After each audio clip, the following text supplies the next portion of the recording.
It's not just a glove, it's a 44 Pro. Crafted with dedication, made for performance, and built to last. Get your custom glove today at 44pro.com and experience the 44 Pro difference. That's 44pro.com, 44 Pro. Our patented handles were launched in 2018. We continue to push the boundaries of strength training. Join us in making your training more natural and effective. Visit Engels90.com to learn more and revolutionize your workout.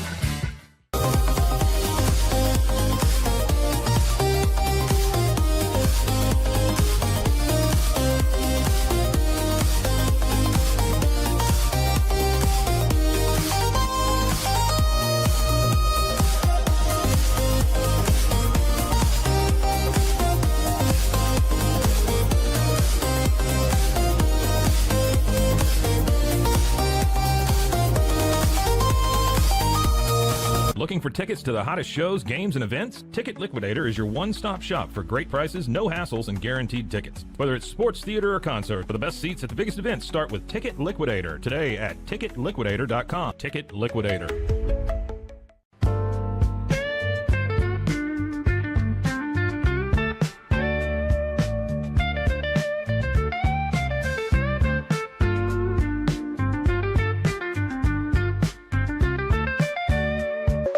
Protect your online privacy with NordVPN. Browse securely, access content from anywhere, and keep your data safe with military-grade encryption. NordVPN.com. That's NORDVPN.com.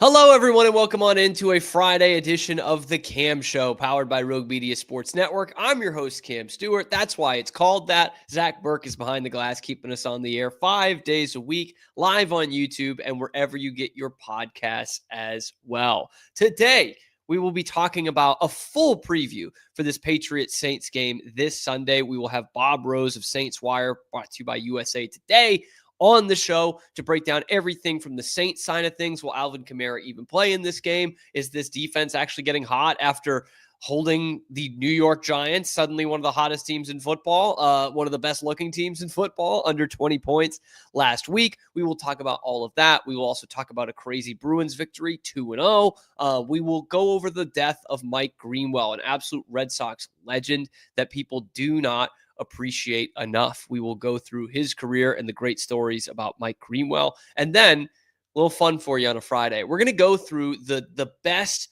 we got the guy moments for your current Boston sports athletes, your current faces of the franchise. When did we know we got the guy? We'll break all that down as well. All that and more coming up on this episode of The Cam Show. But we start where we start, and that is on a bit of a bittersweet note here.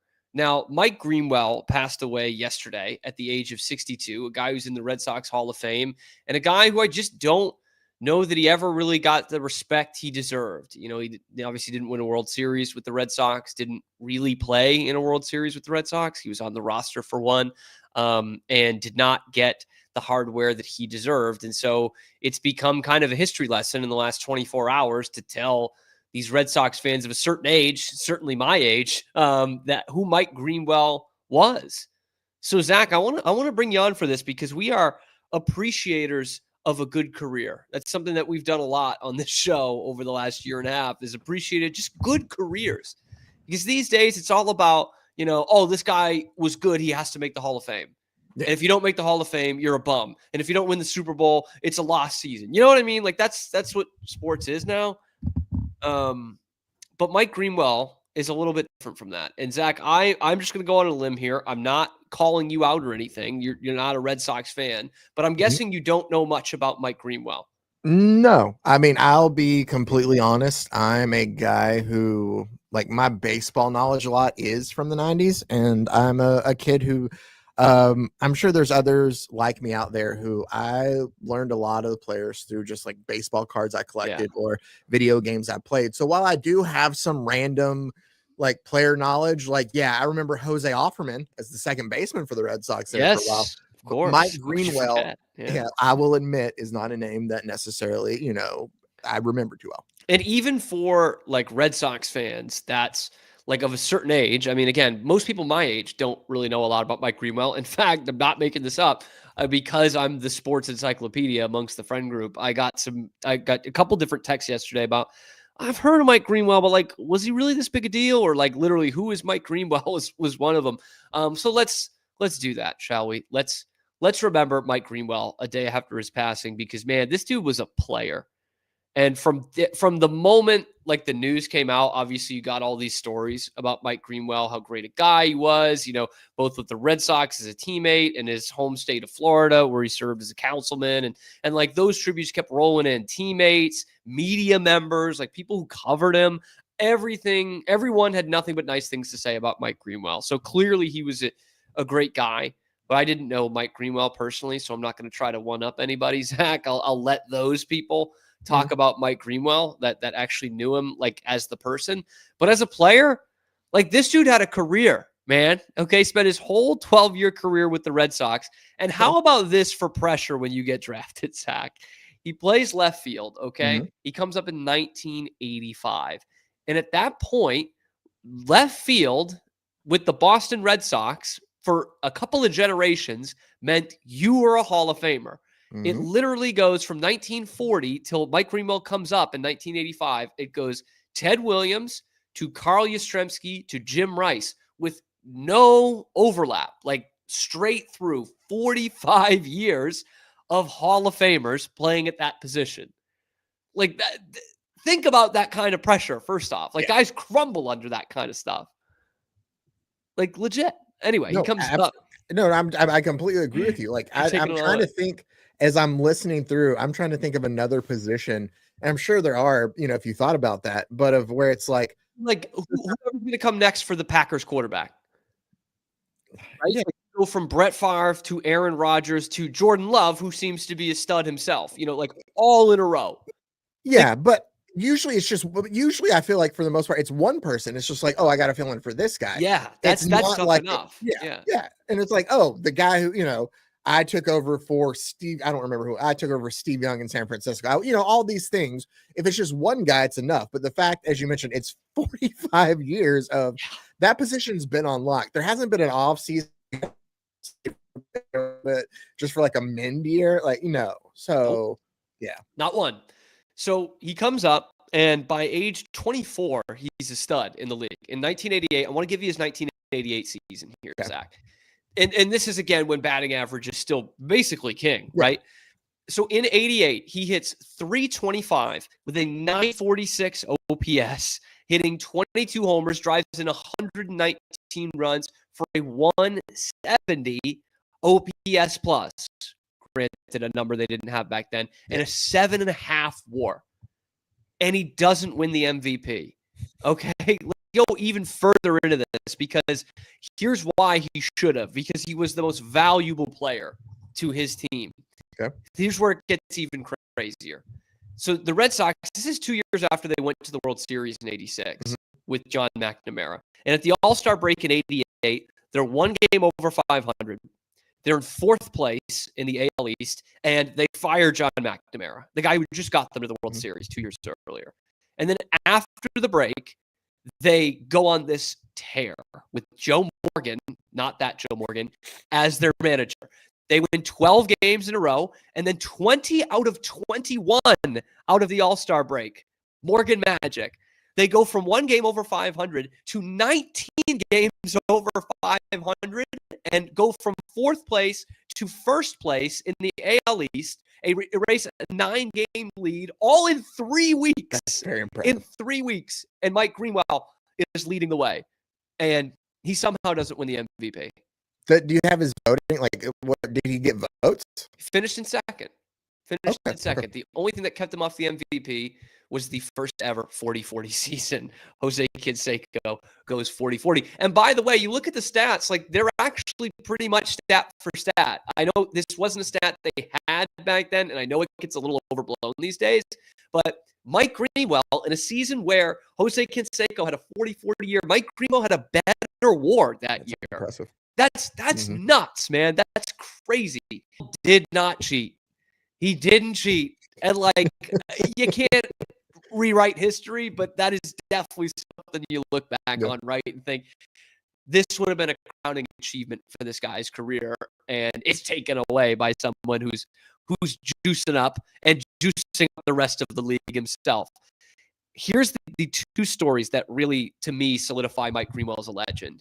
Even more so than Morgan's Magic and what he did in that 88 season. Because in his last full month as a professional baseball player in September of 1996, he has this game at the Kingdome where he drives in all 9 runs for the Red Sox in a 9-8, 10-inning victory. So he carries them all night and has the game-winning hit in extra innings. And he sets the major record. Nobody has ever driven in more runs that accounted for all the team's runs in one game. Like, that is one of the great, I know it's one meaningless game in September, but that's like an unbelievable backpacking performance, man. All nine runs. And that's, again, his last month of his career. Like, he's done at that point.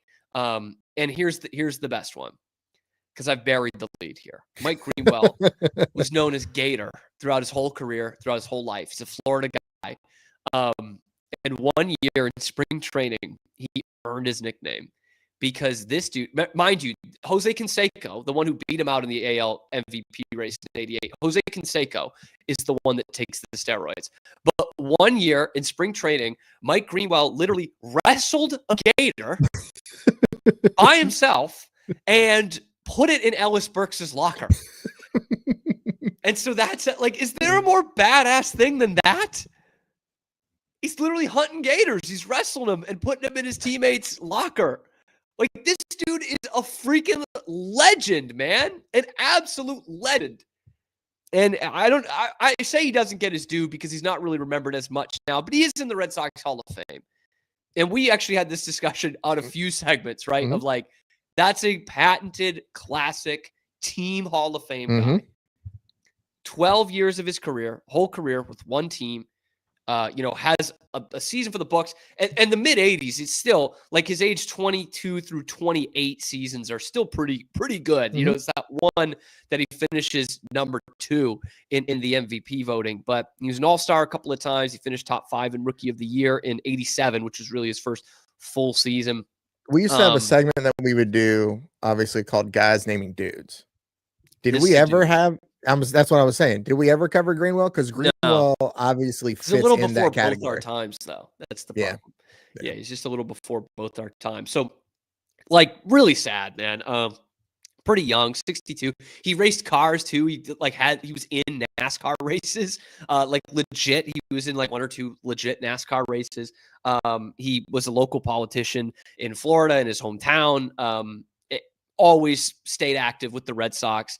So sucks, man. It sucks. But I needed to take a moment. It was the biggest sports story of the day yesterday in Boston to take a minute to appreciate Mike Greenwell. How about that for a career, Zach? No, that's a pretty good career to tell your grandkids about. I hope he got to. Oh, for sure. Like, for sure. That is fantastic stuff. Well, RIP Mike Greenwell, an absolute legend. The biggest story now for the Boston sports scene this weekend will be Patriots, Saints, this Sunday. Saints coming in hot, Zach. Saints won a game last week. They beat the Giants, who all of a sudden look like they could be a force to be reckoned with in the NFC. Well, not really, but they looked good. They looked good last night, and this Saints team beat them. Patriots coming in, riding a high. Classic trap game coming up. We will preview the whole thing with Bob Rose of Saints Wire, brought to you by USA Today. We will preview this matchup in its entirety coming up next after this short break on The Cam Show. Dive into adventure with scuba.com, your ultimate destination for top-tier scuba and snorkeling gear. Whether you're a beginner or a pro, trust scuba.com for the best in diving. For now at scuba.com. That's SCUBA.com. Scuba.com. It's the Restore Clarity Focus Patch, my little secret weapon for staying sharp, focused, and on task. Each box comes with simple instructions inside, so you always know exactly how to apply it. Each patch lasts for 3 days. I love that I can wear it all day. This is what $500,000 in a duffel bag looks like. Actually not real. That's because it's actually prop money. It looks realistic from a distance, but up close you can see it says for motion picture purposes. Visit propmoney.com today to get your money seen or money shot right with Prop Money Inc. Golf Partner, the world's largest golf store network, offers more purchasing opportunities than anywhere else. With a dominant market share and a wider selection of quality secondhand golf clubs than our competitors, we make it easy for you to enjoy the game with affordable, top-quality equipment. Golf Partner. It doesn't matter if your investment, all you need is Benzinga Pro and its powerful news alerts, price tracking, and portfolio monitoring. Subscribe now. Portfolio today. Experience with the Bosley MD hair regrowth kit was amazing. It was easy to use. It let me take off my hat. I could go in public and have my face feel normal again. BosleyMD.com.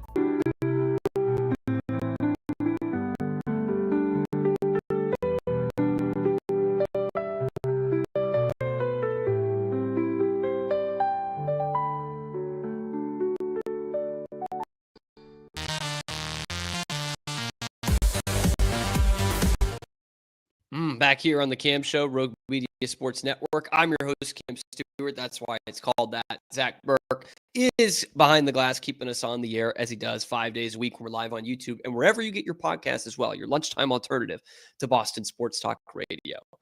Patriots fans are riding high. The Patriots are back. How many times have I heard that this week? I hope it's all right, but it goes without saying this is probably the biggest post-Brady win the Patriots have had.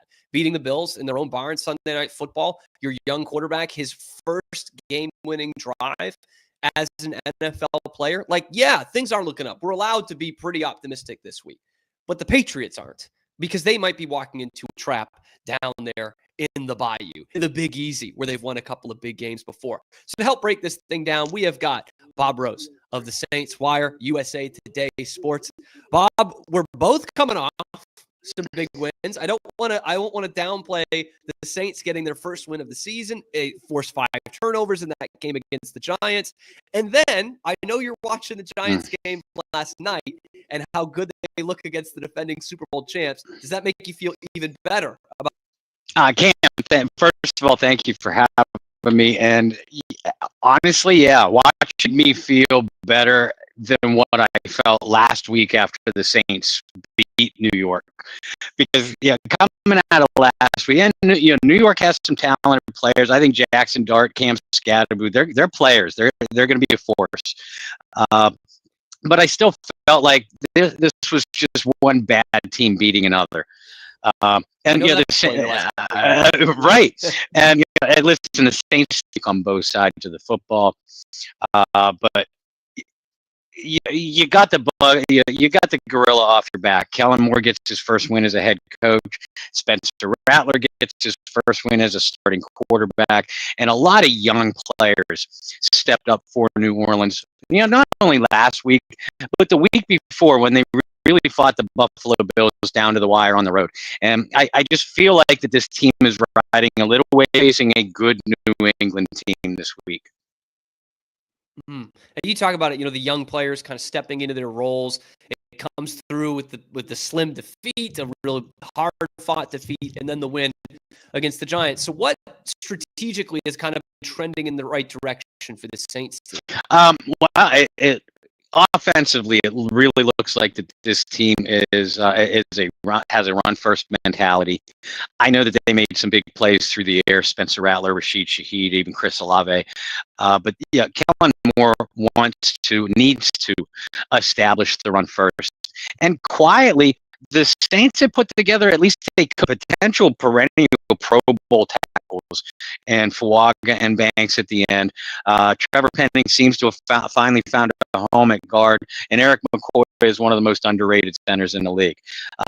Defensively, I'm still kind of looking for that identity. New Orleans has struggled against the run most of the year. Their secondary was downright awful. Until the Giants game. But that's where the young players stepped up. Senker and Kool-Aid McKinstry in particular is ageless, man. He's the defense. He might be the defensive version of Tom Brady. To put I mean, that's hyperbole, I admit, but Davis is fantastic. But then you look at the problems. Where's the pass rush for New Orleans? Chase Young has been sidelined. Now he's back at practice this week on a limited basis. I still don't think he plays against New England personally. And, Carl Granderson has put up some decent sack numbers on paper. Brian Bresee up on the defensive line has gotten some good pressures. He's an emerging star too, by the way.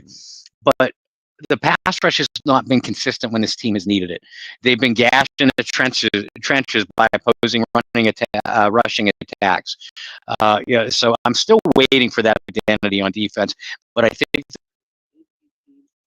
And again, both these teams kind of come riding a high a little bit. And I know, prime time, it was the first time that Drake Maye about how you react after seeing the Giants play the Eagles so well on Thursday Night Football. But for Saints fans watching that Patriots game against the team that you guys are familiar with, playing the Bills the week before, and seeing what Drake Maye could do, what is the feeling around how the Saints match up with this Patriots team riding a high themselves? I'm a little bit worried about the matchup, to be honest with you, Cam, because I just got done saying that the Saints want to and need to run the football. The Patriots have one of the best run defenses in the league.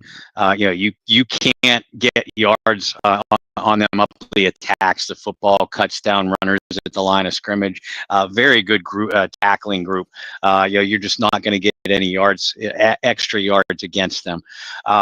So then it comes down to Spencer. Can Spencer Rattler, Rashid Shaheed, Chris Olave, Jawan Johnson make some plays again?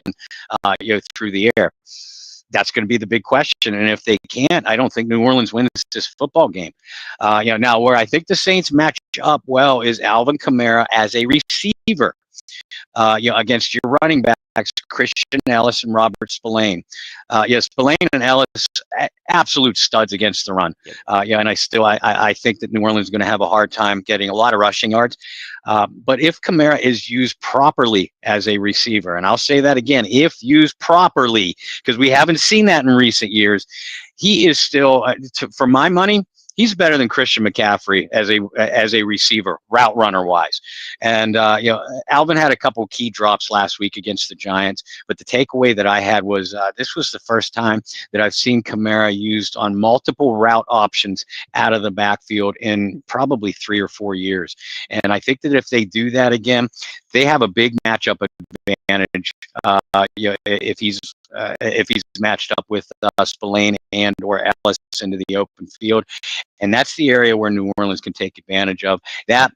And when they do run the football, they have to get to the edge. Landry, Chason, they're good. They're very good pass rushers. They've been surprisingly good against the run, according to my film breakdown. But if you're going to run on the Patriots, that's where you're going to be able to do it. So this is where I think the Saints have slight matchup advantages on the offensive side. So I guess then this goes without saying, but you're believing that even though he's limited in practice, Alvin Kamara full go this week. I do think he'll be a full go. At least he's going to play. Yeah. And another kid to keep an eye on, though, is Kendre Miller.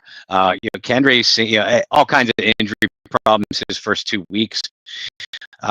Fell into the Dennis Allen's doghouse last year, excuse me. But Kellen Moore and that offensive staff seem to have a lot of confidence in Kendre.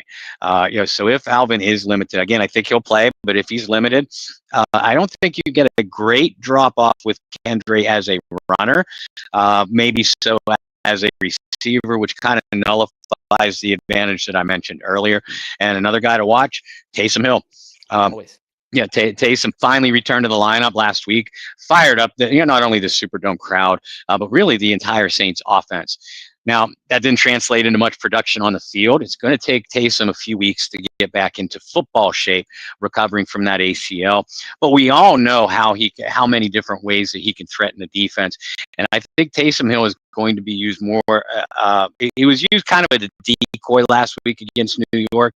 I think you're going to see Kellen more used in more ways to get him the football this week, to try to see how the Patriots respond to that strategy. And going off on Kamara a little bit more, what do you make of some of the rumors? There's obviously been, the numbers have been down. He's obviously been with a young quarterback this year and a first-year head coach, and so that stuff is liable to happen. But there's been the trade rumors. We've got the deadline coming up in just over 3 weeks here. Do you think that has legit buzz that Alvin Kamara might not be on the team a month from now? There's some smoke to that fire. Do I think it happens? No. But I was swearing up and down last year that hey, look, the Saints aren't going to move on from Marshawn Lattimore, and then lo and behold, they moved on from Marshawn Lattimore. There are three names: Alvin Kamara, Demario Davis, Cam Jordan. They are Saints lifers. Chance to play for a ring. We're not going to give it to you for at least a couple years. And if they say yes, that might change the story. But it's not like any of these three guys are making noise to get out of New Orleans. They're happy with Kellen Moore and the coaching staff, which is a big change from last year. And Alvin, as a football player, Alvin still has a lot to give. With the emergence of Kendre Miller, I don't think they have to run Alvin as much inside, which lets them take advantage of his strengths in space. With that, he's part of this rebuild again. If he wants to. He's given no indication that he hasn't, but it wouldn't surprise if the Saints move on from any of these three guys, Cam, Demario, or Alvin. It's going to be Alvin. Interesting. That would be obviously a seismic move, much like Lattimore was last year. Looking at more kind of the Patriots side of this, I'm going to lean on you not only as a Saints expert, but as a watcher of NFL football outside of New England, okay? Because we have been drinking the Kool-Aid big time this week. We were waiting for a performance like that, and most of the time it wasn't his fault, but we got it from Drake Maye, the signature regular season victory against the Bills. So we've been hyping up Drake Maye all week. What do you see from Drake? And I'll tell you, I've been really impressed by Drake Maye. He is an extremely accurate quarterback. He's not going to remind you of Lamar Jackson or Josh Allen athletically, but if you give Drake some time in the pocket, he's going to carve your defense to shreds. And 74% completion percentage, that speaks for itself. And it's not like he's dinking and dunking the ball either. He's taking some intermediate shots, and he's doing so with accuracy. And unlike Spencer Rattler, he's putting the ball in position for his receivers to make plays after the catch. And I think that's the most underrated part of a quarterback's game, is giving your playmakers a chance to make plays. And Drake Maye is doing exactly that. What I said a minute ago wasn't a knock on him athletically. He could still move around. I'm in admiration of his poise when he has to step away from pressure or slide away. He's got a real quick 2 or 3 step escapability where he's still looking downfield. Doesn't let his mechanics go sloppy, and he can make an accurate throw on the move. The Patriots have a real building block here. I'm highly impressed with Drake Maye so far. And looking at let's look at the quarterback on the other side. You mentioned him in there. Spencer Rattler just gets his first NFL win. It took a while. He just got his first NFL win. Clearly, there's still some things to work on. Are there positive signs you're seeing from a Spencer Rattler? I know for a lot of Saints fans, it has been tough to see the year that Arch Manning has had. So maybe you're looking a bit more at Spencer Rattler. Have there been steps in the right direction? 100%. First and foremost, Spencer is a gamer. He's a competitor, and his teammates in that huddle are responding to that. Spencer doesn't give up on a play. He can make plays with his legs. Isn't shy about tucking the ball under and running. He's got the arm talent. He can make every throw on the field. It's his accuracy. That has been my major issue. But I'll tell you, the biggest improvement I've seen from Spencer Rattler, not just from rookie year to year two, but this is going back. I've watched a lot of Spencer Rattler football, and I've never felt like he had a good pocket presence at all. That's the biggest part of his game that has improved from year one to year two. And I thought he played his best game as a pro last week. And you know what it's like with a young quarterback, Cam. You make some throws, you get a couple wins under your belt, and confidence is an addictive drug. Yeah. And I by no means am I anointing Spencer Rattler the quarterback of the future. I'm not by a long shot, but I think he's emerging as a guy that you can win some games with if your pieces around you are talented enough. Mm. We talked about kind of the run game earlier. That would obviously take a load off of Spencer Rattler's shoulders, but it's been something the Patriots have been pretty stout in this year, holding opponents about 85 rush yards per game. That said, and maybe that's the answer right there. What is your biggest concern in the matchup this week for the Saints against New England? Saints offense versus Patriots defense. You have to run the ball. If you don't run the ball, or at least establish the threat of the run, you lose. B, you have to protect Rattler. He can make plays with his legs. I talked about his improved pocket presence, but you still have to give him time to find Shaheed, Olave, Johnson, those targets that we talked about before. And I think the Saints could be on paper up to the task with those tackles against your edge rushers. But you have to translate that to the field. Saints defense, you have to get the Drake Maye somehow, some way. May's been sacked 17 times this year, so that's an indicator that you can get to him. He doesn't get rattled under pressure. I mean, he's only thrown 2 picks, and I just got done, talking about how impressed I was by his accuracy. But you still have to hit him. You still have to bang him around. And I know New England has not run the ball at all very well this year. But Ramon Stevenson and Travion Henderson, they're 2 quality backs, and the Saints have had a lot of problems against the run. You cannot let New England establish balance. May in the passing game are near the top of the league rankings this year, but you have to force them to beat you that way. Just take away their run altogether. I know that sounds crazy when you're talking about May with those statistics. Hunter Henry and Stephon Diggs, as good as they have been, but again, when you're talking about a young quarterback, you have to make that offense one-dimensional.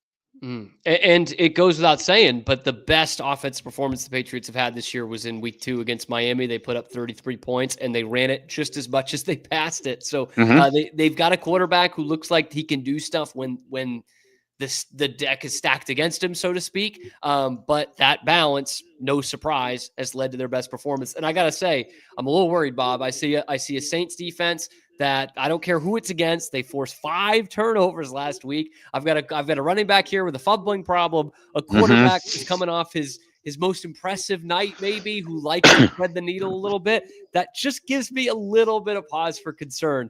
And I know you've been previewing this all week for Saints Wire. Take a chance here. Let the people know where they can find you and what you've been focusing in on this week.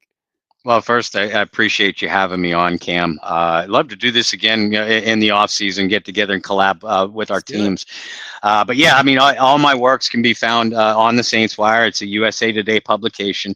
It can be found at Twitter, Facebook, any social media platforms. And we're getting ready to release a couple articles. I've already written about some offensive players to watch for the Saints against the Patriots. Coming out very soon here are the defensive players that I'm focused on. And then I'm going to specifically preview Saints rushing attack versus Patriots run defense and break down every aspect of Sunday's game that way. And then wind up the week with some X factors. We teased them a little bit here today. Taysom Hill, Kendre Miller, Brian Bresee, players like that, players that aren't household names for New Orleans, but the young players, like Kool-Aid McKinstry and Sanker in the secondary. if you're going to rebuild like the Patriots are doing, like the Saints are trying to do, you need something from those young. Yeah, you need to hit on your draft picks. The Saints have not done so in recent years. Maybe finally we've seen some of these young draftees turn the corner. It's vital if the Saints are not only going to win on Sunday, but are going to put together a strong stretch headed into midseason. So you want to know what's going to happen in this Patriots-Saints game? Maybe you want some help for your sleepers, Saints guys on your bench to play in fantasy? How about check out Bob Rose's work on Saints Wire? He will get you ready for this game. Bob, really appreciate you taking the time and helping us preview this matchup. Appreciate you, my friend. You be well. We'll talk soon. Thank you. Thank you to Bob, and thank you to you guys for tuning in. Appreciate Bob. There he goes. Definitely, I'm always finding the best guys every week who cover their teams inside and out for whoever the Patriots opponents are. Bob certainly fits that bill for the New Orleans Saints. Check out his work, and we'll get ready for that game. We'll have the full breakdown on the Cam Show Monday live at high noon Eastern time as well, so you won't want to miss us then. That's when we're live on YouTube. Every weekday live at high noon Eastern time. So be sure to give me your score predictions and what you think this game is going to shake out at in the comment section below. And then be sure to like the video, subscribe to the channel. We're not done just yet before this long holiday weekend. We'll be working on Monday, but holiday weekend for the rest of you. We will, when we come back, we're going to have a little fun segment to get us into the weekend. Dan Greenberg had talked about the we got the guy moments in Boston sports history. We're going to take a look at the franchise players for all four of the Boston sports teams right now and give you the moment that we knew we had the guy. It's up for debate, but it's coming up next on the Cam Show.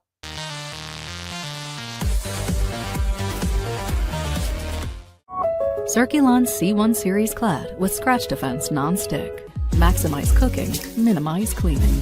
Discover the unmatched durability and elegance scratch-free, worry-free, forever. At Covers and All, we've revolutionized protective solutions with cutting-edge, customizable covers, tarps, and curtains. We deliver premier protection at affordable prices and express shipping. Visit coversandall.com today for the perfect fit, guaranteed to last. Send money abroad in just a few steps with Remitly. Sign up with your email, enter an amount, choose how your loved ones receive the money, enter your recipient's information, select a payment method, hit send, and relax. Download the Remitly app today. Your season, your shot. The NFL season is rolling, and every touchdown can bring you closer to a payout with DraftKings Sportsbook, an official sports betting partner of the NFL. From first touchdown scorer to anytime TD props, or the thrill of live in-game betting, every snap is loaded with opportunity. New customers, this one is for you. Bet just $5 and get $200 in bonus bets instantly. Plus, score over $200 off NFL Sunday Ticket from YouTube and YouTube TV. Download the DraftKings Sportsbook app and use code CAMSHOW. That's code CAMSHOW to get $200 in bonus bets instantly when you place your first $5 bet. Plus, over $200 off NFL Sunday Ticket from YouTube and YouTube TV. In partnership with DraftKings, the crown is yours. Gambling problem? Call 1-800-GAMBLER. In New York, call 8778-HOPE-NY or text HOPE-NY 467-369. In Connecticut, help is available for problem gambling. Call 888-789-7777 or visit ccpg.org. Please play responsibly. On behalf of Boot Hill Casino and Resort, Kansas. 21 plus age and eligibility varies by jurisdiction. Fees may apply in Illinois, void in Ontario. Bonus bets expire 7 days after issuance. See sportsbook.draftkings.com/promos. NFL Sunday Ticket offer for new subscribers only and auto renews until canceled. Digital games and commercial use excluded. Restrictions apply. Additional NFL Sunday Ticket terms at youtube.com/go/NFL Sunday Ticket/terms. Limited time offer.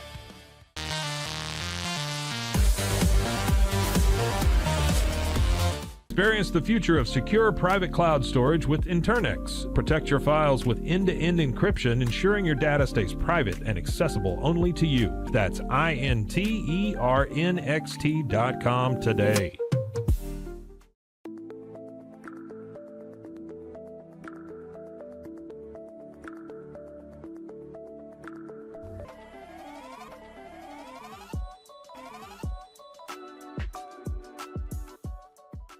Welcome to Market XLS, your all-in-one Excel solution for investors.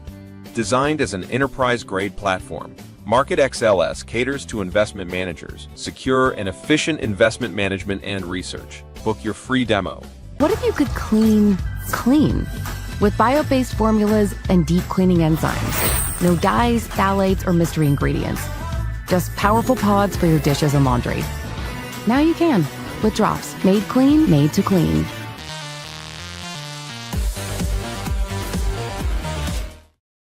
Back here on the Cam Show, Rogue Media Sports Network, taking you into the weekend. Appreciate Bob Rose, man. Does he do a good job covering the Saints? And he's been watching the film all week, been messaging back and forth, man. He knows his stuff. And I'm just going to say, like, I think this might be a bit of a trap game for the Patriots, but I think we're right in expecting a Patriots victory here. Things are getting better for the Saints, and I'm hoping that 5 turnover game was an anomaly, but they really didn't have any success covering the Giants tight ends in that game. They had combined between Daniel Bellinger and Theo Johnson, who are not as good as Hunter Henry. Those two combined for 10 catches for 85 yards and 2 touchdowns. In fact, the top 3 pass catchers for the Giants were all non-wide receivers. It was 2 tight ends and Cam Scatteraboo. So I don't know if they can cover the Patriots down the field. Obviously, the Giants don't have much at the receiver position, but they just put up 34 points last week. They had trouble, the Saints did, keeping Jackson Dart in the pocket. He had 8 yards a carry, 7 carries for 55, which would be perfect for Drake Maye to get out of the pocket a little bit. But Spencer Rattler, man, 1 win as an NFL quarterback, but he didn't turn the ball over last week. He kept it out of harm's way, had 1 explosive play, 87-yard touchdown, and they win the ball game. So, they also had a scoop and score. So his offense only scored 19 points, but just beware of the trap, I will say. Just beware of the trap here for the New England Patriots. But let's take a little bit more positive look at life, shall we? And look back and the we got the guy moments. And what I mean by that is this. So we had Greeny from Barstool on the other day talking about the Celtics season preview, and he had just written a blog about that great moment as a fan where we've got the guy. We drafted him or we traded for him early. We developed him, but we've got him right here. And there comes that moment where it is true. And for the Patriots, I think you would look back at this week, but I don't want to bury the lead too much here. I don't want to give away too much here. But what I wanted to do with this exercise here is look at the 4 faces of the franchise in Boston right now and look at when those guys became the guy. So without any further ado, here is when the faces of the franchise for Boston sports in the year 2025, here's when we knew they were going to be the guy. Of course, we start with the most recent one, and that is this past Sunday, Drake Maye against the Buffalo Bills. You can look at the pass down the field where you get this one right here, where he gets out of the pocket, rolling to his right, hits Stephon Diggs for a 30-yard completion. You can look at that one and be like, man, that is the dude that we drafted 3rd overall. You can also look at the first play of the final drive of the game for the Patriots, the game-winning drive, 2.5 minutes left, or it's actually right before the 2-minute warning. They're down by, or it's tie ball game on the road. They just need a field goal to win. And the first play looks like it's going to be about an 8-yard loss. Drake Maye is being brought down by the Bills defender. He's looking at the ground and gets rid of it. Stephon Diggs catches it, 12-yard gain, first down Patriots. There's only about 3 quarterbacks in the world who can make that play. And Drake Maye just made it. And then he went down the field, got the field goal necessary to win the game, and had his first career NFL game-winning drive. And it wasn't a fluky one like Mac Jones. This was a legit pressure cooker environment, and he got it done. I think we all went to sleep on Sunday night thinking, we got the guy. We have got our guy here in Drake Maye. That was the feeling, and certainly I would say that was the moment. And of course, you got to go back about 25 years for the last time you had that moment for the Patriots, right? But I know it's one game, but that absolutely felt like, man, this is the dude that we got for the future. Let's shift it to the Bruins. January 13th, 2015 is where I want to take you here. And that's when we found out David Pastrnak was legit. Now, you got to stick with me on this one because it comes with a bit of a personal story, okay? It was Bruins versus Lightning, and the game before, David Pastrnak had actually just scored his first 2 goals in the NHL, and he was not going to break out truly for another couple of seasons. I think he had 27 points in this 14-15 season, but it was a special opportunity for me that particular day. I was a senior in high school, and I got to job shadow the great Jack Edwards, and followed him around for a day just to see what a day in the life was like of the TV voice of the Boston Bruins.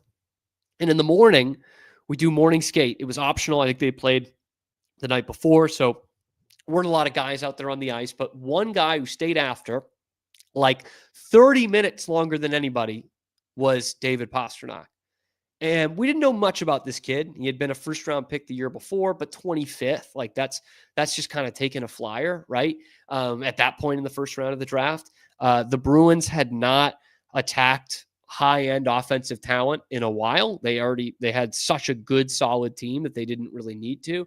And Jack Edwards points out to him, and he goes, "That kid's going to be special. 18 years old.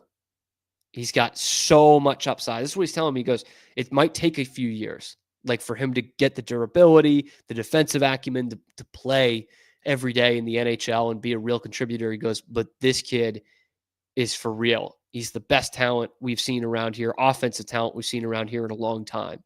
And 10 years later, Jack Edwards was absolutely 1,000% correct.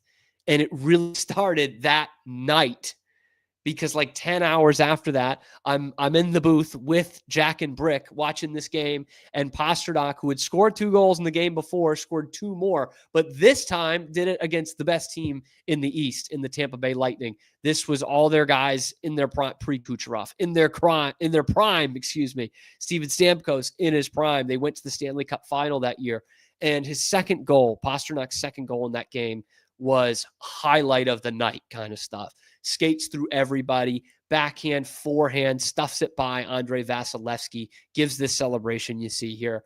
And I'm thinking, man, we just haven't had a talent like that. And the only other times we had a talent like that in my lifetime were Kessel and Tyler Seguin. And they traded both guys before they earned a second contract and didn't get a ton in return. Of course, one of the returns was Tyler Seguin for Phil Kessel, and then Seguin gets traded for Louis Eriksson and Riley Smith and Brendan Morrow. Like, there just wasn't much there. But Pastrnak was the first time we were like, man, this is a kid they drafted, developed, and looked like they actually might keep. He is the future of this franchise, and he has been the future of this franchise. So that was the moment for me where I was like, yeah, for sure, that's the dude right there. For the Red Sox, I am going to cheat a little bit. I'm going to give you 2, but I have a good explanation as to why. The first one I'm going to give you doesn't play for the Red Sox anymore. But if we're talking about guys that you drafted and developed and have arrived, only Rafael Devers is going to fit that. Roman Anthony, love him. Think he absolutely is the future of this franchise. But what's the moment where you say, okay, he's arrived? We haven't had that yet with Roman Anthony. That's a good thing. We haven't had that yet. With Rafael Devers, we did get that pretty early in his career. I want to take you back to August 13th, 2017, Sunday Night Baseball, Yankee Stadium, national audience, just like Drake Maye had this week for his coming out party. And it's the 9th inning. Yankees lead it 2-1, and Aroldis Chapman is coming on the mound. And you know what that means. You know that means Red Sox lose. Chapman, automatic. 2-1. He's facing a 20-year-old lefty who has been in the league for 3 weeks. It's done. It's over. And on a 102-mile-an-hour pitch, Rafael Devers goes to the opposite field in left center at Yankee Stadium and hits it out for the game-tying home run. You can see in the graphic here, it's his 4th career home run. And suddenly a legend is born. And he didn't get to do as much as he could have with the Red Sox, so they traded him this year, but he killed the Yankees, and this is where it started. And to that point, 8 years in to Aroldis Chapman's career, this was only the second time he had ever giving up a home run to a left-handed hitter. So yeah, that was an absolutely like, that's our next guy kind of moment. And it was easy to miss, kind of like Pasternak's, because those teams were already loaded. Drake Maye, you were begging for Drake Maye, right? Because the team stunk. But those teams were already loaded. And that Red Sox team was loaded with homegrown talent. You had Mookie Betts and Xander Bogaerts, and you had added a guy like Chris Sale, obviously not a homegrown talent, but you know what I mean? Like, that team was already loaded. Rafael Devers, that was his moment. I'll give you a different one, and I'll do Garrett Crochet as a guy they traded for. I think that should count. And for me, that would have to be the 8 shutout innings in his final start of the regular season against Toronto. That was like man, we've got the guy for the big game. And really that moment led to the game 1 shoving performance against the Yankees at Yankee Stadium, where he goes into the 8th inning, 116 pitches, 116th pitch of the night is his fastest one of the night, gets a big strikeout, and basically wins a playoff game for the Red Sox on the road all by himself. That was definitely a we got the guy moment. It just didn't exactly fit the criteria that I had laid out for this one. And number 1, and what was actually the reason that inspired this list, not even the Drake Maye one, but number 1, we talked about it with Greeny the other day, Jason Tatum's moment, no doubt. Game 7, 2018 Eastern Conference Finals against the Cavs, 4th quarter, tight game, and Jason Tatum has, as a 19-year-old, balls of steel and actually tries it and converts it. He dunks on LeBron, and then, not knowing when he's dead, not only dunking on LeBron, but then shoulder bumps him right after, chest into shoulder, really all up in his face. And we were like, oh my God, this is our guy. This is our next Larry Bird right here. Like this is the guy. This is why you trade the number 1 pick for this guy. Obviously, Tatum was very well liked from the beginning. But of course, through that whole year, you've got to think, like, this is the guy we traded the number 1 pick in the draft for. Like, that is something you've got to think about with a guy his whole first season. After that, I don't think we really had that thought anymore. And obviously, the game did not turn out the way it was supposed to for the Celtics. They lost that game. They only scored 79 points in that game and lost a Game 7 on their home floor to probably the second greatest player of all time in LeBron James. And what's interesting about this, too, is we really didn't get a lot of that Tatum ever since. He's a very humble guy. He doesn't show up a lot of players. It's pretty rare. He gets pumped up, but he doesn't really show up players. Like, he was kind of showing up LeBron there. He was. And so, of course, the Celtics didn't win that game, but you knew in that moment, that was our guy. That is our franchise for the future. And so far, so good. He's putting together a Hall of Fame resume. He's brought you an NBA title for, 3 seasons there, 4 seasons. You had the best team in the NBA. I'd say it turned out pretty well. I think we were right in that one. But did I get these right? Let me know in the comment section below. When was the moment that you knew for your favorite Boston sports star, we got him? We got the guy. Let me know in the comment section below. Then be sure to like the video, subscribe to the channel, because we come at you live every weekday, high noon Eastern time, and then available wherever you get your podcast, as well as your lunchtime alternative to Boston Sports Talk Radio. I'm Cam Stewart. That's why they call it the Cam Show. Zach Burke is behind the glass, keeping us on the air every weekday and making sure we get up wherever you get your podcasts as well. And we both want to wish you a happy long weekend. We will be back on Monday, though, right before the Bruins take the ice, and we will break down everything that's happened in Patriots Saints, and of course, keep your finger on the pulse of everything that's happening in Boston sports all the time. We will see you then on the Cam Show.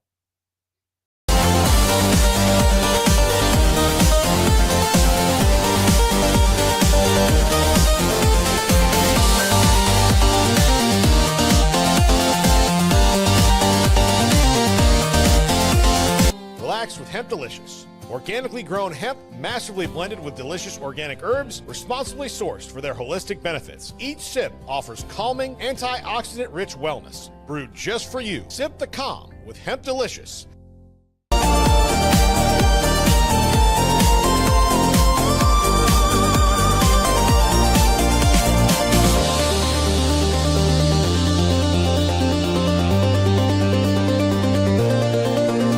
At Open Goal USA, we're revolutionizing training for both soccer and lacrosse with our innovative portable rebounders. Perfect for players of all ages and skill levels. Visit OpenGOAAALUSA.com and elevate your training today.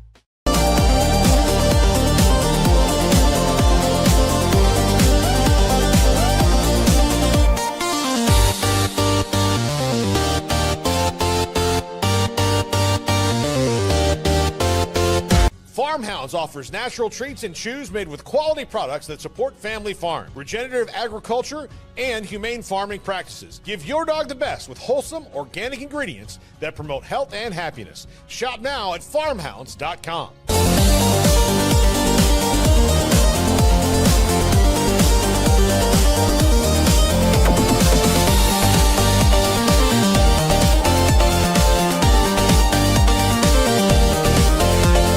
Get paid faster with Bill, the easiest way to send, receive, and manage your payments. No more delays, no more hassle. Whether you're a freelancer or a business, Bill makes payments seamless and secure, simple, fast, and reliable. Sign up today at Bill.com.